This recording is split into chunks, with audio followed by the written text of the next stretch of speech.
গতকাল সন্ধ্যা থেকে অর্থাৎ 8টা সাড়ে 8টার পর থেকেই দিনহাটা একটি ভিডিও নিয়ে চাঞ্চল্য তৈরি হয়। সেখানে ভিডিওতে দেখা যাচ্ছে ভাইরাল হয়ে গেছিলো সেই ভিডিও থেকে দেখা যাচ্ছিল ষষ্ঠ শ্রেণীর এক ছাত্র সে জানাচ্ছিল যে তাকে কিডন্যাপ করা হয়েছে, লাল রঙের একটি গাড়ি তাকে কিডন্যাপ করেছে। সে তার স্কুলের সামনে একটা টিউশন গিয়েছিল, স্কুলের আশেপাশে কোথাও, সেখান থেকে সে যখন বাড়ি ফিরছিল তখন তাকে সেই লাল রঙের গাড়িতে করে তাকে তুলে নিয়ে যাওয়া হয় এবং হঠাৎ করে সে রাস্তার ধারে গাড়িটি হঠাৎ করে দাঁড়ায় এবং সেখান থেকে গাড়ি থেকে লাফ মেরে সে বেরিয়ে এসে একটা বাড়িতে গিয়ে আশ্রয় নেয়। এমন একটা ভিডিও গতকাল থেকে ভাইরাল হয়েছে এবং শিশুটি জানায় তার পরবর্তী সময় তাকে হাসপাতালে নিয়ে আসা হয়, কিন্তু আসলে ঘটনাটা সেরকম কিছুই হয়নি এমনটাই জানাচ্ছিল পুলিশ, দিনহাটা থানার পুলিশ আধিকারিকরা। তারা জানাচ্ছিল দিনহাটা এসডিপিও, দিনহাটা থানার আইসি, তারা জানাচ্ছিল আসলে কী ঘটনা ঘটেছিল। তারপরে একটা সিসিটিভি ফুটেজ আসে, সেই সিসিটিভি ফুটেজে আমরা দেখি যে আসলে ঘটনাটা কী। সেই ভিডিও আমরা প্রকাশ করেছে। বাচ্চাটি ঠিক কী জানিয়েছিল, অর্থাৎ ষষ্ঠ শ্রেণীর সেই ছাত্র কী জানিয়েছিল, কী ঘটনা ঘটছিল, সেই ঘটনা আমরা সেই ভিডিও, সে তার কথা এবং আমরা দেখাবো সিসিটিভি ফুটেজ। এবং শেষ পর্যন্ত আজ প্রেস বিবৃতিতে কী জানালো দিনহাটা থানার পুলিশ, দিনহাটার এসডিপিও ধীমান মিত্র, আইসি জয়দেব মোদক, তারা কি জানালো আমরা আপনাদের জানাবো। আপনারা দেখুন আসল ঘটনাটা কি, জানুন। আমি বাড়ি থেকে বাড়াইলাম, আচ্ছা, বাড়ি থেকে বাড়ায় আমি টোটোতে উঠতে যাবো, সোনারগাঁ বাড়ি যাবো। হ্যাঁ, তখন আমাকে পিছন থেকে একটা লোক ডাকলো। আমি শুধু ঘুরতেছিলাম, তখনই আমি আর কিছু বলতে পারবো না, চলে আসলাম। গাড়িতে আমাকে কি জানো, হ্যাঁ মারুতি গাড়ি, এটা সুইফট হতে পারে। তখন আমাকে নিয়ে আসলো আর এখানে সামনে দাঁড়ায় তার সঙ্গে বা কল করতেছিল। আমি তখন এই গেটটা খুলে আমি ইয়ে করছিলাম, আর ওই গেটটা অনেক কিছু লক করা ছিল, মানে গাড়ির গেটটা। হ্যাঁ, আর গাড়ির গেট কাইসটা খুবই কালো ছিল, আচ্ছা, ব্ল্যাক করা ছিল। আচ্ছা আচ্ছা, তুমি কোথায় যাচ্ছিলে, মানে টিউশনে? টিউশনে, আমার ঘরে একটা ব্যাগ ছিল। আচ্ছা দাও, তোমার স্যারের নাম কি বলো?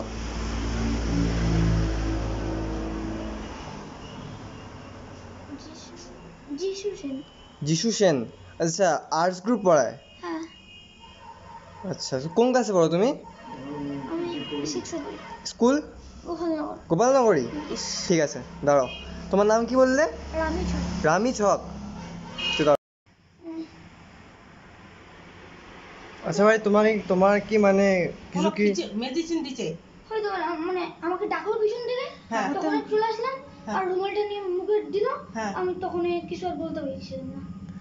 আচ্ছা দাঁড়ান মা, আগতে দাঁড়াও। তোমার ফোন নাম্বার কই? আমি ফোন নাম্বারটা মনে আসছে। নাম কি তোমার? ভাবো না, আমি ওরকম করতে পারবো না। তোমার নাম? রামিজ হক। রামিজ হক। বাড়ি কোথায়? বাড়ি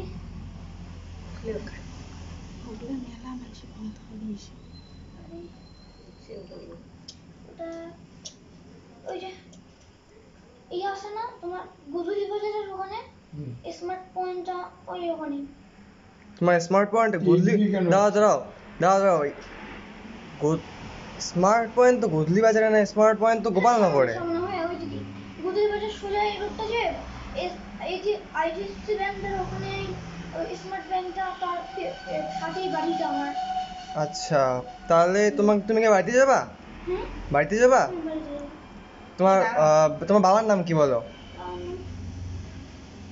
তোমার কাছে পয়সা আছে? না। পয়সা নেই? 10 টাকা আনবে? দাঁড়ান বাবা, দাঁড়ান অল্প দাঁড়ান। দাঁড়াও। আচ্ছা দাঁড়াও, তোমাকে কোথা থেকে করছে? তোমাকে কি কিডন্যাপ করার চেষ্টা করা হয়েছে? হ্যাঁ, ওরকমই। আমার ঘরে একটা ব্যাগ ছিল, সেই ব্যাগটা গাড়ির মধ্যে বুঝি। আচ্ছা দাঁড়াও, তোমাকে কোথা থেকে? 15 টাকা ছিল। আচ্ছা দাঁড়াও, একটু দাঁড়াও, তোমাকে কোথা থেকে কিডন্যাপ করার চেষ্টা করা হয়েছে? সেটা ওই যে আমাদের গোপালনগর স্কুলটা, হ্যাঁ, পিছনে ওই ওখানে আমাকে পিছন থেকে ডাকতেছিল। কিরকম হবে, ছেলে মানুষই হবে, ডাকতেছিল। তখনই আমাকে রুমালটা নিয়ে। তুই এখানে কেমন করে আসলি?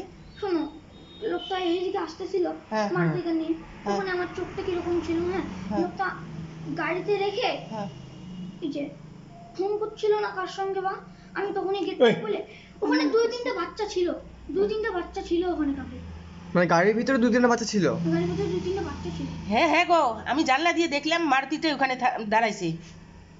তা কি মারুতিটা এখনো দাঁড়ায় আছে? এখনো আছে? নাই, মারুতিটা চলে গেছে। তখনই তুই নামছিস?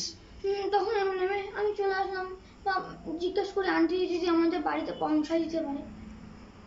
আচ্ছা শোনো তোমাকে গাড়ি দিয়ে তুলে দিলে তুমি যেতে দাদা, পারবে? দাদা, ভালো লাগে। দাদা পুলিশকে ফোন করো, পুলিশকে ফোন হ্যাঁ করো, ওটাই ঠিক হবে। কেন এর সব মানুষ থেকে বেটার হবে পুলিশকে ফোন করো। ইস, ছাওয়াটা কিভাবে ইয়ে করে রাখছে, মেডিসিন দিছে। বাবা ভালো করে বলো না তোমাকে আচ্ছা দাঁড়াও দাঁড়াও, আচ্ছা দাঁড়াও দাঁড়াও, আন্টি, আমি তোমার তোমাকে ওইরকম খাবো না। দাঁড়াও দাঁড়াও দাঁড়াও, আচ্ছা দাঁড়াও দাঁড়াও, তোমার চোখটা লাল হয়ে আছে কেন? আমি জানতে পারছি না কিরকম বলে, আমাকে হয়তো বাড়ি কোনো একটা মেডিসিন দিছে আমাকে। আমি তখন আমি আচ্ছা তুমি বাড়ির ভিতরে আসো। না না, তুমি চলো ওদিকে। আচ্ছা দাঁড়া দাঁড়া দাঁড়া দাঁড়া দাঁড়া দাঁড়া, বাইরে যেও না, তুমি ভিতরে আসো।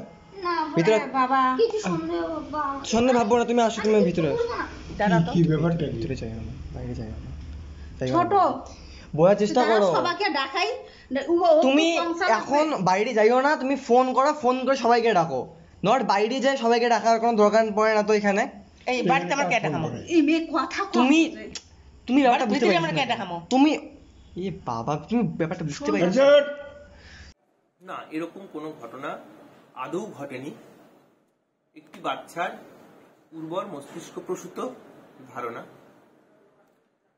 8:30 নাগাদ আমরা খবর পাই একটি বাচ্চা নাকি অপহৃত হয়েছিল, যে অপহরণের পর যে গাড়িতে করে অপহরণ করা হয়েছিল সেই গাড়ি থেকে সে নেমে যায় এবং একটি বাড়িতে গিয়ে আশ্রয় নেয়।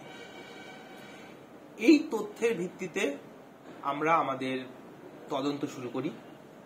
তদন্ত শুরু করার পর আমরা সেই বাচ্চাটিকে জিজ্ঞাসাবাদ করি এবং যে বাড়িতে সে আশ্রয় নিয়েছিল সেই বাড়ির যারা আছেন তাদেরকেও আমরা জিজ্ঞাসাবাদ করেছিলাম। সেখান থেকে আমাদের মনে কিছু সংশয় দেখা দেয় ঘটনাটির সত্যতা নিয়ে। তারপর আমরা যে অঞ্চল থেকে বাচ্চাটিকে অপহরণ করা হয়েছিল বলে বাচ্চাটি দাবি করে সেই জায়গার সিসিটিভি ফুটেজ সংগ্রহ করি এবং সেখান থেকে দেখতে পাই বাচ্চাটি যেখান থেকে অপহৃত হয়েছিল বলে দাবি করছে সেইখানে সে আদৌ যায়নি। তার অনেক আগেই সে একটি টোটো করে অন্যদিকে চলে গেছিল। এরপর এই সিসিটিভি ফুটেজ আমাদের হাতে আসবার পর আমরা বাচ্চাটিকে পুনরায় আবার জিজ্ঞাসাবাদ করি এবং সেখান থেকে আমাদের কাছে চিত্রটি পরিষ্কার হয়। বাচ্চাটির সামনেই এক্সাম ছিল এবং বাচ্চাটির পড়াশুনো সেইভাবে তৈরি হয়নি। সেই ভয়, পরীক্ষায় খারাপ ফল হওয়ার ভয়, সে এই পুরো ব্যাপারটি করেছে। আচ্ছা, বাচ্চাদের কি কাউন্সিলিং এর কোনো ব্যবস্থা করা হবে? অবশ্যই বাচ্চাটির কাউন্সিলিং এর জন্য আমরা সিএনসিতে কথা বলবো এবং যাতে বাচ্চাটির কাউন্সিলিং হয়। শুধু বাচ্চাটির কাউন্সিলিং নয়, সেখান থেকে তাদের বাবা মায়েরও কাউন্সিলিং হয় এবং এরকম ঘটনা যাতে আর না ঘটে। এরকম ঘটনা যে শুধুমাত্র একটা সমাজের পক্ষেও অত্যন্ত ক্ষতিকারক, কারণ এর মাধ্যমে একটা ভীতি, একটা ভয় সমাজে, এরকম একটা মিথ্যে ঘটনা সমাজে অনেক রকম ভীতি গুজব ছড়িয়ে দিতে পারে, যার জন্য অনেক বাজে প্রভাব পড়তে পারে। সেই জন্য আমি সবাইকে বলবো যে এই ধরনের ঘটনা সত্যতা বিচার না করে কোনো রকম কোনো মিডিয়ায় প্রকাশ না করবার জন্য, কারণ সাধারণ মানুষ মিডিয়ার উপর নির্ভরশীল। মিডিয়ায় প্রথমেই যদি এরকম একটা ঘটনা দেখানো হয় তারপরে সেটা সত্যতা যাচাই না করে মানুষ আতঙ্কিত হয়ে পড়তে পারে। আতঙ্ক ছড়ানো কখনোই উচিত নয়। শোনা যাচ্ছে গতকাল বাচ্চাটি যেটা প্রথমত যেটা ব্যাপার, সেটা বাচ্চাটি সম্পূর্ণ মিথ্যে বলেছিল যে তাকে ক্লোরোফর্ম দিয়ে অজ্ঞান করা হয়েছিল। এরকম কোনো ঘটনা ঘটেনি, ফলে বাচ্চাটির সেরকম কোনো এফেক্টই ছিল না। তারপরেও বাচ্চাটিকে হসপিটালে ভর্তি করা হয়েছিল এবং ডাক্তারবাবু তাকে দেখেছেন এবং দেখে বাচ্চাটি সম্পূর্ণ সুস্থ আছে। বাচ্চাটিকে ছেড়ে দেওয়া হয়েছে, বাচ্চাদের বাবা মায়ের সঙ্গে বাড়ি চলে গেছে। বাচ্চাটি কোন ক্লাসের পড়ুয়া ছিল? ক্লাস 6 এর।